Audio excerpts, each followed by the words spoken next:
Samantala natangayan na mahigit 5 milyong piso ang isang lalaki ng mga katransaksyon niya para sa bibiling sports car. Ang pera na inilagay niya sa envelope, hindi niya namalayang napalitan pala ng mga papel. Laging una ka sa balita ni John Consulta, exclusive. Ito ang selfie ng complainant at kanyang kamiting sa Intramuros, Maynila.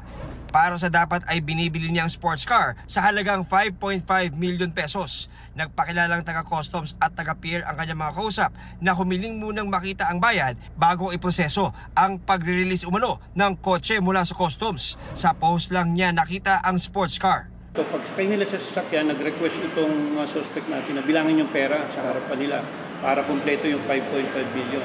Pagkatapos, nilagay ito sa brown envelope at sinelyohan.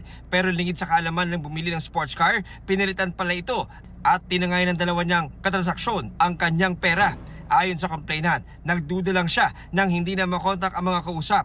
Nang buksan ng hawak niyang envelope, papel na lang ang laman nito at wala na ang pera. Nasilaw lang ako dahil dun sa ino-offer sa akin ng mga manlolokong yun. And after that, dun ko lang na-realize na too good to be true pa talaga yung ino-offer nila. Pagkasumbong sa Manila Police ay binalikan nito ang mga CCTV dinaanan ng mga suspect hanggang matuntun kung nasaan sila. Sinunta na lahat yung mga CCTV magmula nung sila ay nagkaroon ng transaksyon at nakitang-kita dito na itong dalawa, itong babae at yung lalaking suspect natin ay nagkita pa somewhere sa Caloocan. Nahuli ang 63 anyos na nagbilang umano sa pera ng complainant at siya ring tumangay nito. Suot pa niya ang sombrero nakita sa CCTV sa Caloocan habang kasama ang babaeng kasabwat 1 oras bago nila kitain ang complainant sa Intramuros. Sa akin po yan, pero hindi ko po nakausap yung taong sinasabing biktima. Wala po akong alam sa pagbibilang ng pera. Ang suspect natin dito ayon sa ating pag-iimbestiga ay under probation.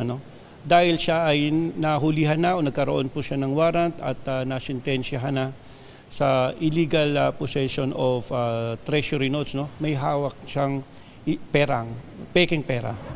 Naharap sa reklamong syndicated estafa at theft ang suspect habang patuloy na hinahanap ang kasabot niyang babae. Hindi pa nare-recover ang pera. Ito ang unang balita. John Consulta para sa GMA Integrated News. Gusto mo bang mauna sa mga balita?